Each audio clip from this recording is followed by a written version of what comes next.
All right, welcome everybody back to Dad's Coffee Break. My name is James, and today I am taking a break with more Kingdoms Reborn on brutal difficulty. Last time we continued to grow, and really, if we zoom out, we actually completed our conquest of all the cities on the world map. It looks like everybody's done except for maybe Stark 1.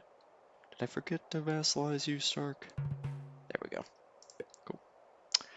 go. Um, so we are now lord over all the cities in the world map, and what that does is, as I mentioned earlier, is it does give us a slight income tax from those vassals. And you can see if we hover over our income that we get 24.5 tax from vassals. So it's not huge, but it is nice. It's not nothing. So doing well there. The other thing that we set up last time was we came over here and built another forester, um, another fruit gatherer, and then some housing over here to support those workers. Really, I want to use this area to grow and harvest more wood specifically. And I think what we'll do actually is upgrade these. Um, that way we can support our town with the wood that it needs.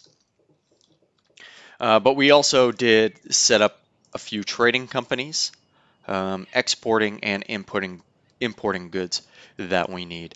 You can see here that we are importing wood. It's at 637. Price is going up slightly just because we're importing so much of it now.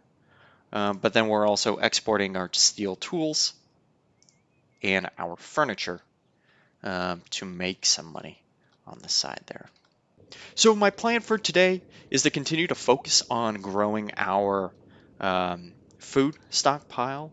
We've been okay so far, but it's still hanging on by the skin of its teeth, really. And then also growing our supply of medicinal herbs and getting our medicine maker finally built so we have our own supply of medicine. I think beyond that, what we want to do is focus on getting more trade companies set up so we can continue to bring in goods that we do not have, and then just continuing to expand our the amount of luxuries that we have. We could do a beekeeper, which wouldn't be a bad card to get, but I think I'm actually okay. I don't think I'm going to get any cards right now. There we go. Reason being is I have these wild cards that I can unlock the beekeeper with, and I want to make sure that this medicine maker goes down first before anything else. Now I'm prioritizing it, but I think it's just mainly waiting on the iron, which continues to go towards the blacksmith.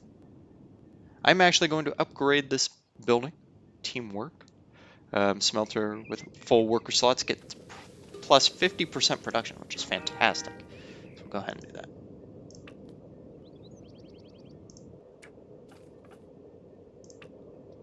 So we have tools. We have baked goods coming in. We have beer being produced right there. We have furniture. What else? We have bricks being produced, though we have put a pause on the jobs down here just so we have more builders. And then really we're just focusing on bringing in coal, iron, and wood. So in addition to getting those food stockpiles up a little bit, I want to focus on bringing in more luxuries. We do have a number of level 2 houses right now. We also, I believe, have a couple level 3. Yep. So what they have access to is beer, furniture, and I believe they need access to a tier 2. Maybe not. Maybe not. I think all they need access to are just 2 tier 1 luxuries. Okay, so we've conquered Stark. It's fine. And we're now up to 29 gold for that vassal income tax, which is fine. You know, it's not nothing. But like I said previously, I know the AI is still being worked on. It is broken at this point. So I didn't expect much resistance there. I've also put in the Companies Act card into our global policy card slot, which gives us minus 10% in trade fees for our trading companies. Since we're now doing so much importing and exporting, that's going to become increasingly relevant in making sure that we get every gold piece possible. Oh, and we've entered a new era, and now we get to choose our prize. I am actually going to pause for 1 second and then probably get a sustainability book. Congratulations, your town has advanced at Era 4. So let's take a look at the tech tree before we put that sustainability book in one of our buildings. So we are now in Era 4, which unlocks improved logistics. It actually helps us specify which stockpile we want to store certain goods in. We get house adjacency, which states that houses get a +1 gold bonus for each nearby house. Again, really leaning on the fact that you want to set up your town in a correct way where it has a large neighborhood separate from all the production buildings. We get access to the cattle ranch, which is, in my opinion, a very, very good card and agricultural building. It essentially allows you to raise cows, which you will get access to milk. And then once it's grown to a certain number of cows, you'll start to slaughter any extras, so you'll get meat and then leather on top of the milk. So it's a really powerful card. I think I'll probably go for this right now. But we also get access to quarry improvement, plus 30% production quarries, which is very nice. And then wood, improved wood cutting gets us plus 20% wood harvesting, which, you know what, I might do this first and then gain access. Well, no, I'm going to do the cattle ranch first to get access to cattle, and then we'll get improved wood cutting. Yeah, my last playthrough, I set up about 5 or 6 cattle ranches just because you get access to leather, um, milk, and meat. As far as the sustainability book goes, I'm going to put it in to one of my mushroom farms. Really anything that eats up wood, I want to put it in, and then I'm going to make sure that all of these mushroom farms are upgraded.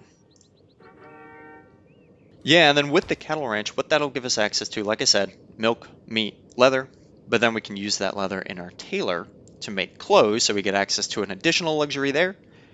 And then we can use that milk to produce things like chocolate if we have access to cocoa, which I don't think we do.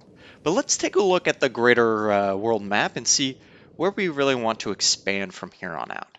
So if we look in our immediate vicinity, we have another source of iron and coal over in this direction, which would not be bad. There is a river separating out those two regions, which we could just build a bridge over, and then we get access to both of those as an additional source of coal and iron income, which would be nice. The other way we can expand is southward, going into this region right here, which does have access to cocoa. So with the milks, we would be able to get chocolate, which would be nice. We also have a lot of forest down here, which we can take advantage of. And then this lake. Now, I believe the fertility around the lake is not as good as the fertility around the river, but let's take a look. Yeah, so you got desert region. It really doesn't have any effect. It's more like an open ocean. But we would have some good fertile land right here, and then we'd also have a lot of fertile land right throughout this area, so that's not bad. The other reason that we may want to move south, so beyond just the having access to the cocoa and all this forested land, is the fact that there is gold down here. That would give us access to being able to mine out gold and being able to sell that or make it into jewelry, which is extremely lucrative and another luxury for our citizens here. Now, the only problem with the gold mine is that it does take a little while to gain access to it. Let's take a look at the house upgrade unlocks. So we've gotten all the level 1 housing, that's fine. Level 2, we're slowly unlocking now that we have more and more level 2 houses. Level 3, the same, unlock beekeeper, candle maker. So let's keep going and see where we unlock gold. So gold comes with level 5 houses. So as we get 8 level 5 houses, we would get access to both the gold mine and the gold smelter. 16, if we get 16 level 5 houses, we will gain access to the gemstone mine and the jeweler, which makes it so you can turn gold into jewelry. So that's really where we would need to get in order to take advantage of that gold resource. And while we're unlocking level 3 right now, and it seems to be going pretty quick, I think we'll be really approaching almost a late game by the time we get to these to unlocking these resources. But we'll see. The other thing I do want to unlock is the inner city connection. So this allows us to create a road between other cities on our continent so we can trade with them, establish trade routes. I think it just generates a certain amount of gold each season or each cycle. I want to get access to the school, which which generates science around our houses. And then I also want to get access to some of these late tier buildings, like the colony, being able to extract resources from a province. I wonder if that's the ability to really extract resources from a province that isn't connected with your city. I think that's what that means. I've unlocked the fort before. We don't really need it because we don't need the defense. But then a cotton mill would also be interesting to get. And then you just get added science output. It's interesting to me that rationalism is all the way out here because I found that I was pretty much done with the tech tree when I was starting to get level 5 houses, so there wasn't much a point to rationalism. But hey, any extra science boost helps. Now, all that planning might actually change as certain issues arise, but for right now, I think that's what we'll plan on. So now that we're over 5,000 gold, what I want to do is also upgrade my town hall to level 4. So what that's going to get us access to is the warehouse, which is essentially an improved storage stockpile. It is a building on its own, and I think it takes more resources than the standard stockpile space here, but allows you to store a lot more resources within it. And then we get sharing is caring, which I believe allows you to share food between players if they need it. And then unlocked ability to set delivery target. So now, whenever, yeah, we'll buy it for right now. But now, when you're looking at your production buildings or anything producing goods, you can actually set where to deliver those goods to. So if I were to build this warehouse here, for instance, I could go to that menu, select this building to deliver it to that warehouse if I wanted to do so. Okay, and then looking at our empty card slot, I think what I will put in is a chimney restrictor, which states that wood and coal give 15% more heat. Reason I'm doing this is because a lot of our wood and coal stockpile is going towards heating these houses. So by doing this, I'll actually um, uh, lower the amount being used. So hopefully improving how much wood and coal I have to put towards other things like production buildings. With that in mind as well, I also want to go ahead and upgrade the stone insulation on most of my houses.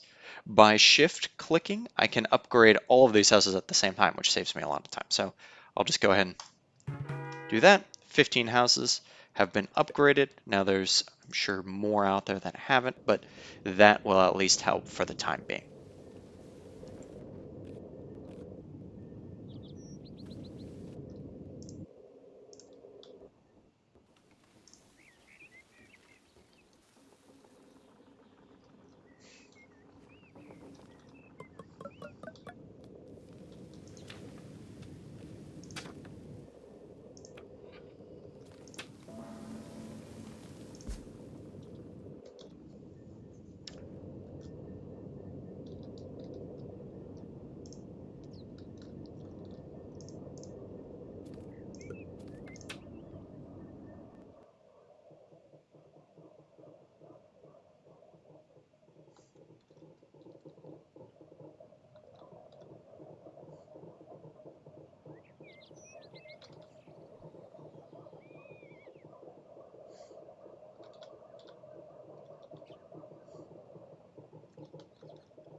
I've also come in here, I've added another trading company that I will upgrade now.